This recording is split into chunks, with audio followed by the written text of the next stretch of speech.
Hey guys, welcome back to the channel. Hope everybody's having a good day.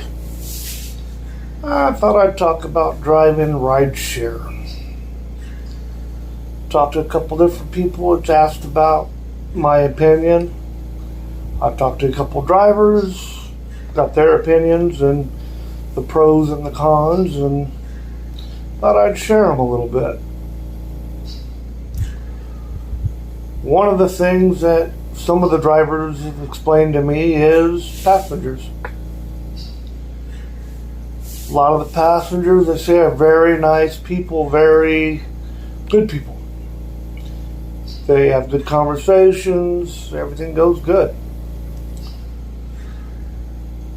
The other side of it, I've had a couple of them tell me they picked up some drunks or some people that are very agitated.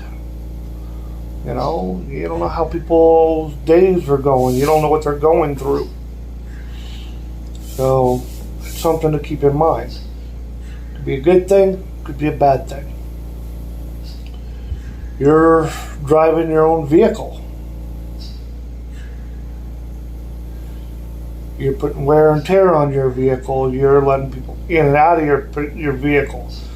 It's hard on your vehicle.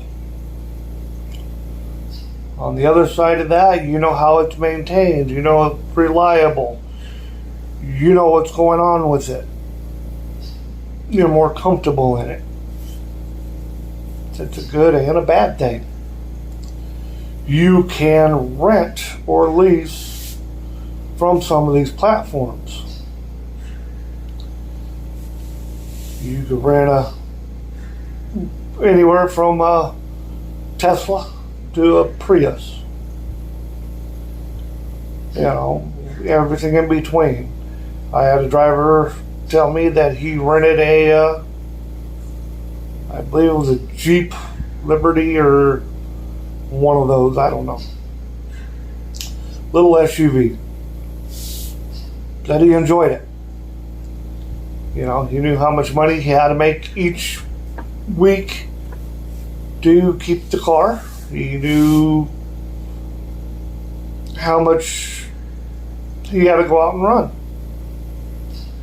You know, you don't run hard enough, you don't keep your car. Got to think about that though. You're renting that car. You got to make a payment on it. So you have to make X amount of dollars before you start making money. So, you know, you got good and you got bad. The other thing that they told me, you are your own boss. That could be a good thing. You set your own schedule. You set your own times. You go out today, you don't want to go out tomorrow. You go out tomorrow, you don't want to go out the next day. You go out today at this time, you really don't want to get up and go out at that time. You want to go later, you want to go earlier. That's up to you.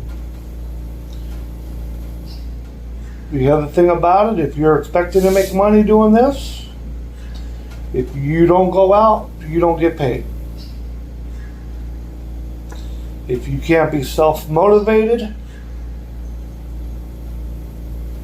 you don't get paid. You're not going to be charged, but you won't get paid.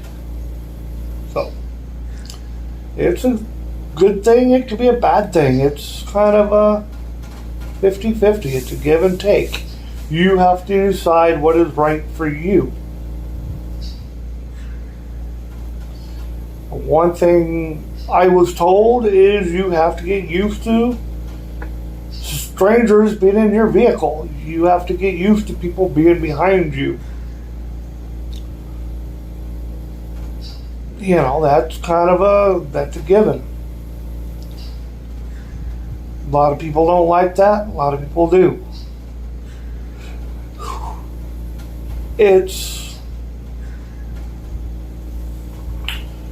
just something comes with the job. It's territory. So you have to figure out if it is a right thing for you. One driver told me he was basically goes out and does rideshare because vacation's coming up. He has a regular 9 to 5 job. He could go out, drive for a couple hours, make a little bit of money, put it aside, help pay for vacation. One driver was telling me he lost his job. He went out, started doing rideshare so he could pay his bills. Said once he finds a regular job, he's done. So, you know, you go out extra money, you go out because you need to, it's there. One driver told me he'd been at it for 3 days, 4 days, and he wasn't doing it no more. This was his last day. He was done. He didn't like it. He doesn't like the idea that people are sitting behind him. He's had a couple people that were a little on the rowdy side, a little mouthy towards him. He had a couple conflicts, and he was done. You know, it just was not for him. That is where you have to decide, is this for you? Now, one of the things I found out about it, you could kick somebody out of your car. You could stop the ride at that point and you could ask them to get out. If you get to a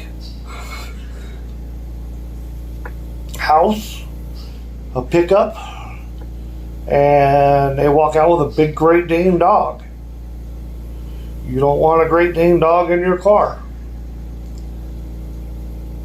Is the dog a registered companion dog? Is it a service animal?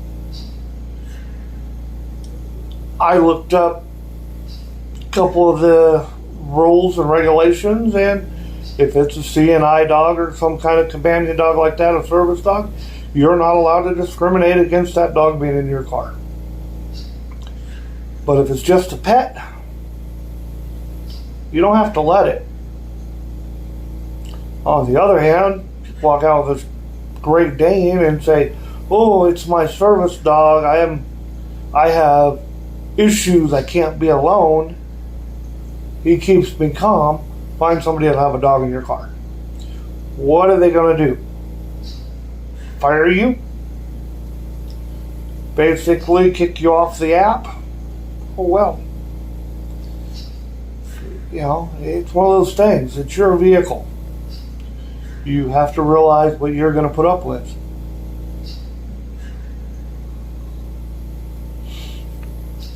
The other thing, you know, you might be good with the dogs. You let them have a dog in the car. You'll vacuum it up tonight anyways or tomorrow, so it doesn't matter. It all depends on you. There again, you might get a drunk. You pull up, they walk out, they're drunk. They don't look like they're doing too well. You know, they get sick in the vehicle. They wet themselves in your vehicle. You have to clean it up.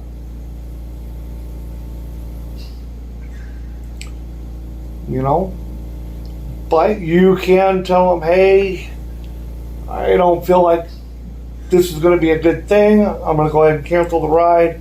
You need to order another driver. And maybe by the time he gets here, you'll be sobered up a little bit." You know, that's your prerogative. You don't have to take them. You know, one driver told me people don't tip. Some do, some don't. He said a lot of nights he goes out, he'll do 5 to 10 rides a night. Depends on the night's going. And out of 10 rides, he might get 2 tips. He said he's had a night where he's had 10 rides and everybody tipped. He's had a night he had 5 rides, everybody tipped. He's had nights where no one's tipped him. And he said those nights are more regular than not. But he did tell me that if they don't tip, you can't get mad about it. That's their prerogative. They don't tip. He gives them a 5-star rating anyways and goes on down the road. Just, I don't get mad about it. I don't get upset about it. It is what it is.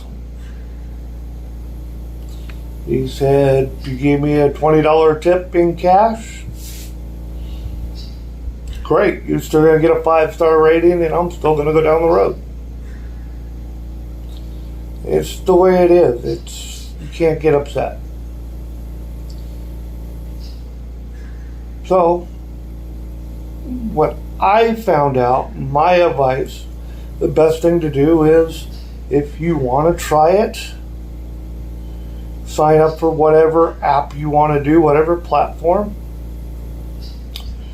You log in, get all your stuff done, get approved, rent a vehicle if you don't want them in your car.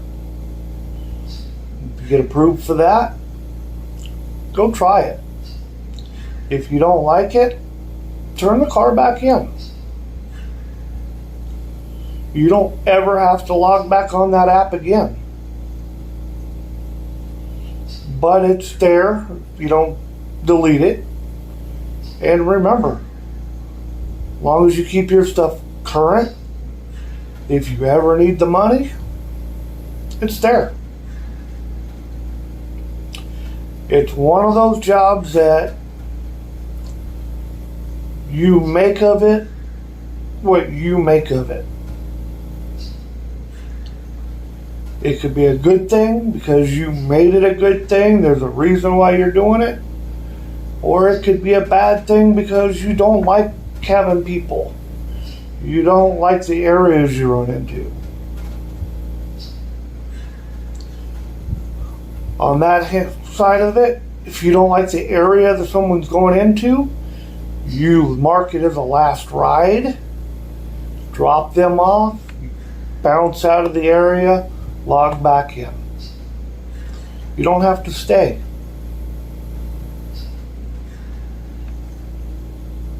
One of those things. It's what you make of it, what you put into it, what you're going to get out. So I hope this helps. I hope this lets you think, hey, yeah, I want to try it, or no, it's not for me. There's a lot of people I've talked to, it's just not for them. They don't like having people in the car. They don't like driving in traffic. They don't like working late at night. I get it. Hey, hope you enjoyed this. I hope this helps you a little bit. You know, some of the good, some of the bad. Might make your decision better. If you stayed this long, hey, thank you for watching. Hit that subscribe. Hit that like button. Leave a comment down below. And remember, not always the destination. It's the journey.